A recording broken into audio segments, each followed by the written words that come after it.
In today's episode, we're going to be talking about supply chain disruptions. We've seen the news talking over and over about whether it's the ports in Long Beach, whether it's East Coast ports. We're seeing massive supply chain disruptions. When you couple that with the incredible amount of money that's being printed and governments talking about electric vehicle mandates and the effect that that would have on commodity prices. Namely, we're going to be talking about Tesla, Elon Musk, the electric vehicles, and how that influences silver. And here to discuss that topic is Mr. Galen. Galen is the CEO and founder of Summa Silver. We've got Summa's traded in the TSX as SSVR and in the US OTC as SSVRF. So make sure you hit the like button on this video on either side. Comment down below, go silver, go. And also let us know, which commodity do you think is going to be crunched most by the supply chain disruptions from money printing and the global lockdowns that we've seen? Let us know in the comments which commodity you think this will be influenced most in. And it's good to see you, Galen. Hey, Jake, it's good to see you too. And thanks for having me on. And I just want to say the same thing that you said, go silver, go. Yeah, so that's the ritualistic comment down below.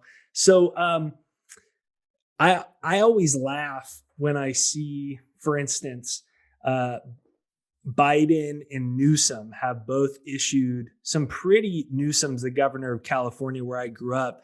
They both issued some pretty serious timelines. Timelines of overachievers, which we know government generally isn't. But that makes me laugh because these mandates are things like, within the next 5 years, 10 years, everything's going to be electric vehicles. And knowing just what I know about the silver market, which is nowhere near as much as you, because you're the founder and CEO of a silver mine, of a silver company. And I look at it and I go, this is mathematically impossible for them to do. And it makes me laugh because I feel like they haven't thought about it at all. And now we're seeing talks about big, huge supply chain disruptions, like 50, 60, 70 cargo ships off the coast of Long Beach. And you're seeing that in the East Coast, all over the world. And then we're seeing a lot of the third world where a lot of these things are produced, shut down as well. What is your thoughts on this whole supply chain situation taking place? Yeah, well, first of all, I think it's very crazy to see, and you do have all of these bottlenecks, yeah, in Long Beach on the East Coast, but also around the world. I was recently, in the market to buy a new car, and I went to the dealership, and there was nothing on the lot, and they said to me, I said, okay, well, what if I order one now? How long is it going to take to get here? And the guy said, and he was very sad to say it because it's costing the salesman money. He said, 6 to 8 months or something like that at one car dealership. I won't name the name. And of course, it's not what you'd expect is holding things up. And whatever the major parts of cars are, it's a little computer chip. So you've got things that now these supply chain issues are hitting everyday consumers. And of course that taking that thought to the next level. Well, if I need a new car and I don't think I can get one, right away, or I'm worried I might not be able to get one, anytime soon, I'm going to do whatever I can to buy one now. So of course, then there's used cars that, are really hard to find, especially in certain parts of the US and certain parts of Canada. So just, the everyday consumer is getting really affected by these supply chain things. But how does these issues like these bottlenecks and these ports affect commodities, specifically mining companies who provide the supply of these metals that are just so necessary for basically all facets of our economy. I'm not even silver specifically, but even say copper, say gold, pick any of the metals, pick oil even. When all of the supplies that are in mining equipment and very high technology things that you need to actually keep mines producing and keep commodities, that commodity flow going, when you can't get the supplies you need, when you can't get, like, I don't know, drill bits, or pick anything that can really shut down production, it starts to have a huge effect on that supply. And you start to think about shocking supply, which specifically in the silver market, I mean, silver has already been in supply demand deficit for the better part of the last decade. So, I mean, we're already producing less than we consume. and on surface supplies are really starting to dwindle. So one side of that story, the supply chain thing, it's almost like back in the financial crisis when there was a bunch of toxic debt, and that toxic debt is like a contagion. Well, these supply side issues are like a contagion that cascade down the economy all the way to people like you and me, where we can't buy a new car when we want one, right? So it's quite concerning, to say the least. Yeah, I've had a lot of friends just even it take them some exceptional amount of months just to like get their refrigerator or something like Yeah, that. And so it's amazing to watch because you see that in the third world socialist banana republics where when they're printing too much money, it's also coupled with these massive shortages that you see. That's most famous, obviously, in Venezuela, which happened yeah, recently. But you made mention to the chips, right, which has been a big topic of conversation, is these chip shortages. It makes me then it makes me beg the question, well, if it could happen in chips, what yeah, about batteries? And one of the yeah, most important things for batteries is silver. And so also solar. And those are yeah. the two other things, batteries and solar, that all of these governments mandates should have a big influence on the commodities that are involved into producing that. What do you think about that? Yeah, that's the flip side of this coin. So the two big things that people like AOC are really banging the drum on with this green movement, of course, is EVs, electric vehicles, and solar panels, and those are great new technologies that are really going to have, I think, a positive effect on the way that we live our lives. But they talk about transitioning from gas powered cars to electric powered cars, 100% electric powered cars sometime in the next 20 years or so. Is That's the ambitious goals that they take. Well, I'll throw some numbers at you. Something like, around the world, there's something like 90 million cars produced every year. Of those 90 million, like 5 to 10 million, it's probably closer to 5 million, are EVs. Current consumption of silver right now, just for those 5 million EVs, is about 100 million ounces of silver a year. So that's 5 million cars out of 90. So globally, silver production is somewhere in the neighborhood of 900 million ounces. So 9 times that 100 million that's getting used in EVs right now. But if instead of producing 5 million EVs a year, we produce, say, 100 million EVs a year, just to keep things simple, I mean, that's 20 times the amount of silver. That's 2 billion ounces of silver a year going into EVs. And we only produce 900 million ounces, right? So something has to give there, right? There's just not enough supply right now to that's going to make up that demand. And of course, what happens in that situation? Not worrying about any of the inflation things or the price manipulation that's going on right now in the precious metals market, just from a supply demand fundamentals perspective, I think that silver really needs to re-rate.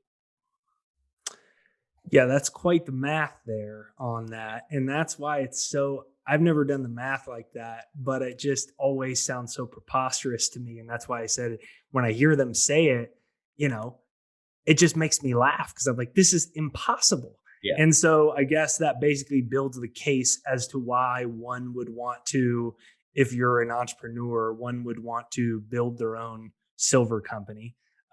So, how do you think that this plays itself out?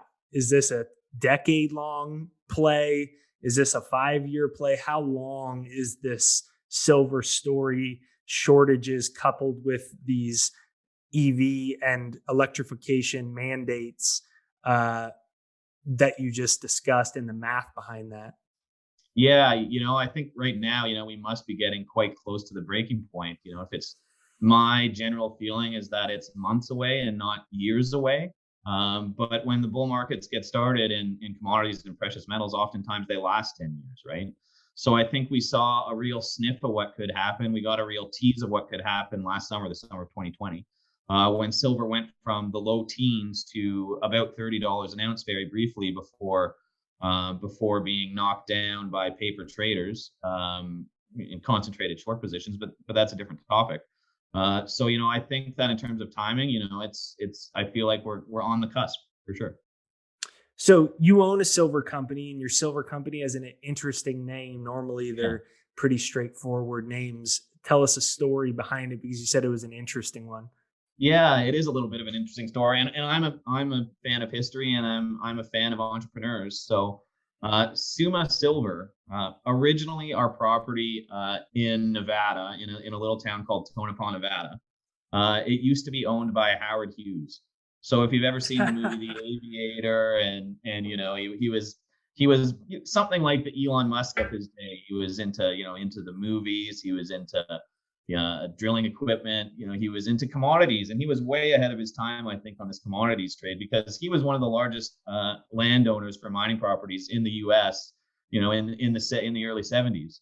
He had a bunch of ground in Nevada. So his company, when they owned it at the time, was called the Summa Corporation. So just as a tip of the cap to the history and the pedigree of this area and this property, and because I'm a fan, I thought the name Summa Silver would be appropriate. All right, I can dig that. I had no idea he owned that much land like that. Yeah. That's very cool. I've seen the movie. Great movie though. Yeah. Uh, so you're focused in Nevada. I am what one would call a proud American nationalist, and I believe that we need independence across the board. Right? We talk about independence from a freedom perspective, but we need Yeah. it from an energy perspective. We need it from a mineral perspective. China's way ahead of the game on this. Yeah. They're obviously everything from pork to various minerals and strategic commodities, uranium, silver, gold. They've been accumulating all of these things. Whereas we've been, and now China's got Afghanistan now too with all those Yeah. minerals. And so our dependence, even on our own uh, enemies, uh, Yeah. people that have an entirely different political philosophy, one of more centralized government and outright communism. And so it's worrisome to me. And I would like to see a lot more mineral and commodity independence from the United States. And whereas you're your own private entity, but I like to see it in Nevada. Why did you choose Nevada as your area of focus? Yeah, yeah. Well, I would just add one more point to the freedom thing. Financial independence, is also an important, topic that you talk about a lot, right? But leading into choice of where to look, well, the U.S. and Canada, North America, we are blessed with resource wealth that, especially lately, it's like we're embarrassed to develop, for whatever reason. But there are exceptions to that, and one of those is the state of Nevada, which every year ranks either first, second, or third as a mining jurisdiction from an investment perspective. Nevada, if it were a country, would be the fourth largest gold producer in the world. But of course, and a lot of people, well, a lot of Canadians don't know this, but I'm sure you've heard this, is that Nevada was originally known as the Silver State. And that's because of these two famous Wild West mining districts that really helped shape the Western U.S. In the late 1800s and early 1900s. The first district is the famous Comstock Lode, and that's up by Reno, and that one really helped win the Civil War for the Union, to the wealth that came out of there. And the second one is the Tonopah district. That's halfway between Reno and Las Vegas, right on the highway. And that's where our property is located. We have the eastern half of this historic Wild West old district, and some very interesting extensions of it that haven't really been ever been looked at. All right. So silver, gold. Yeah. Why is the time now for silver, and why, as a business owner, did you focus specifically on silver? Yeah. Well, you know what? Just to keep things really, simple here, I'll throw some simple numbers at you. And let's assume that we like where the precious metals are going due to the inflationary pressures and all the insane quantitative easing that's, can never stop. And to quote Brian Sluzarchuk, it's like a freight train, right? Which is I think is a really good analogy. So let's say that, we like precious metals. Well, if you look at historic precious metals bull markets, silver tends to outperform gold. And that's because there's all this industrial demand too, which is now only going to be amplified by EV and solar panel demand. But let's go back to a time before that. The manipulation was really rampant. Right now, the silver to gold price ratio is somewhere in the neighborhood of 70 to 1, 75 to 1, or I should say the gold to silver price ratio is somewhere in the neighborhood of 75 to 1. Historically, that's been 15 to 1. But I mean, that's just part of it. So you could start to see it normalize back to that, towards that, which right away I think would mean a very, very much of a re-rating from silver, into the triple digits. But taking that a step further, silver produced to gold, in the ground is more like 7 to 1. So it's my thesis and it's my strong belief that, silver is very undervalued relative to gold.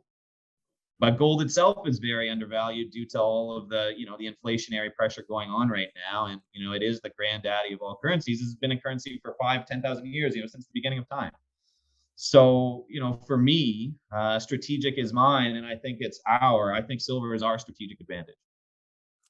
Now, makes perfect sense to me. It's why I've always, whether it was buying silver bullion or whether it's buying mining companies, my interest has been silver. And so I wonder, though, if 60 to 70% of the global silver demand is from industrial, then why are the only factors anyone ever discusses about higher silver prices have to do with money printing? And do you believe that that's just because silver was money? And that, I mean, it's even in the United States Constitution as legal tender, so it doesn't get an association with a commodity. Because one would think, when you said that math earlier, about 100 million ounces are going into 5 million cars, and there's 900 million ounces produced globally. 20 times it is 2 billion. But when you say 60 to 70% is for industrial, one would think that, of course, in the short term, there's paper price manipulation and things like that. But one would think that silver should perform as a commodity. Do you ever see it move more in symbiosis with other types of commodities that we've seen, like lithium, copper, uranium, these ones that have really had the supply demand story that we kind of let off with at the start of the conversation? Can you see that? Yes, for sure. I think looking historically, when gold rises, silver rises. When copper rises, gold and silver rise. When oil rises, gold and silver rise soon after that. And it's just to make an interesting point. I mean, oil right now is really quite strong. I think we're up to $75 a barrel. Probably still a long way to run. But I just see a really good setup for a lot of commodities, silver and gold being part of that for sure. But well, let me put it to you this way, in terms of, striking that balance between industrial demand and investment demand as a currency. There's this saying, and I don't know where to attribute it to, but I think gold is the money of kings, silver is the money of gentlemen, and debt is the money of slaves. So, it's something just to provide some color. I think that really demonstrates the historical value of something like silver. So tell us about your goals and vision when you're buying and starting a silver company. You mentioned the word re-rating. So you guys are focusing on exploring and developing land. The focus is that you're skating to the puck, where the puck's going to be, as your fellow Canadian Gretzky would say. Right. In that you're looking for a re-rating. You're looking that you've acquired asset property with silver at a cheaper price, skating to where the puck's going to be on a re-rating of the price in silver as these things play themselves out. Is that the goal here?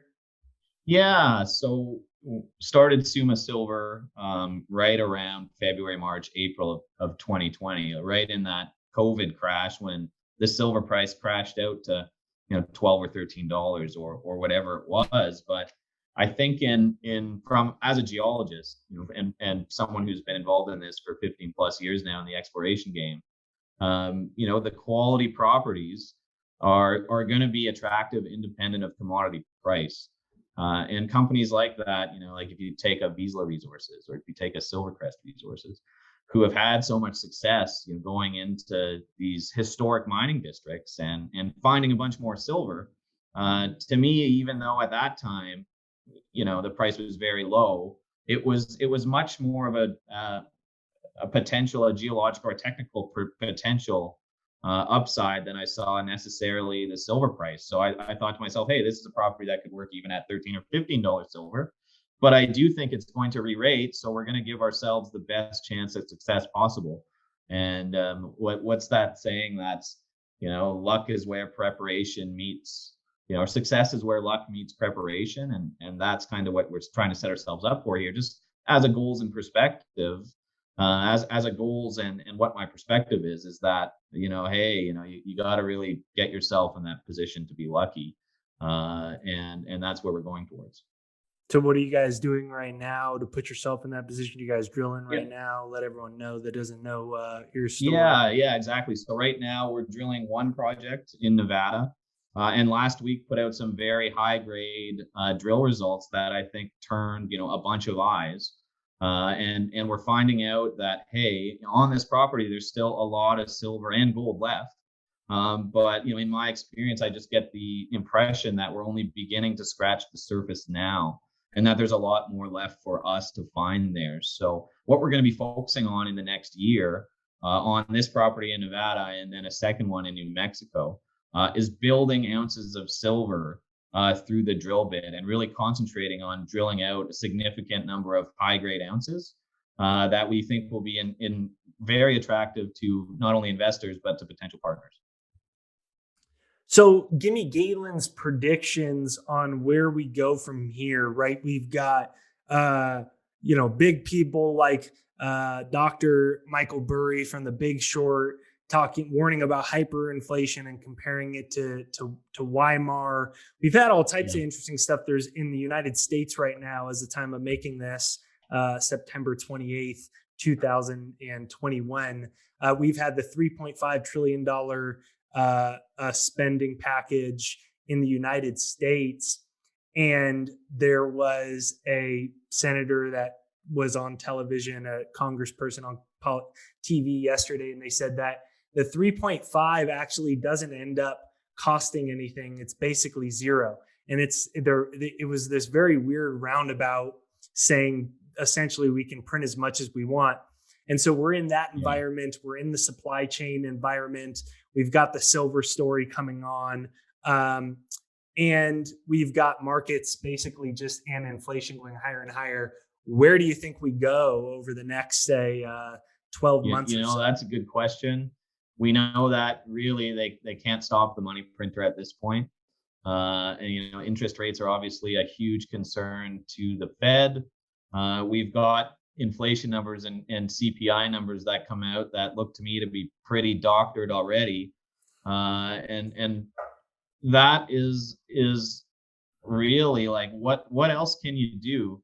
When you start talking about changing statistics or really massaging statistics, I mean, how much further can you go before, there is some kind of event, some kind of, hyperinflation or real collapse in the stock market or another housing crisis that, all of a sudden that the horse is going to be out of the barn. And once it's out of the barn, there's no stopping it. It's pretty crazy when we're looking at it, right? And it just makes me go, where on earth do we go from here? I mean, I think one thing for certain is the system is set up for inflation and it's set up for debt. This is a good environment, obviously, for precious metals, but also a good environment for commodities. Yep. Because as the devaluation of currency happens, we get a commodities cycle. What inning of this commodities and precious metals cycle do you believe we're in? I think we're probably in the second inning or third inning, in that neighborhood, the very early stages of what should be fireworks when it all gets started. And like I was saying before, it's I just feel that, hey, silver is your strategic advantage. What first made you catch your eye focus on silver? Well, it goes back to my time as a geologist, as a younger geologist, and that to get a little philosophical with you, Jake, it's you hear these old time prospectors. If you're ever watching the movie, they get that gold. The movies they get that gold fever type thing where once you get that sniff for discovery, just for me personally, once you get that sniff of success, it's with you for life. So I'm into this discovery thing for silver and this mining business forever. I'm lucky enough where I've found a profession that it's really one of the things I really care about. Okay, we've got Garrett, and right there down below, we will link the website down. What's a website that we got, Galen? Yeah, it's summasilver.com. So we'll link summasilver.com right there down below. Let us know what supply chain deficits will affect the most in the commodity world in the comments right there down below. They are traded in the TSX as SFVR and in the US OTC as SSVRF. So give us a comment down below. This is Go Silver Go. Galen, thanks for coming on. Okay, thanks a lot, Jake. Good to see you.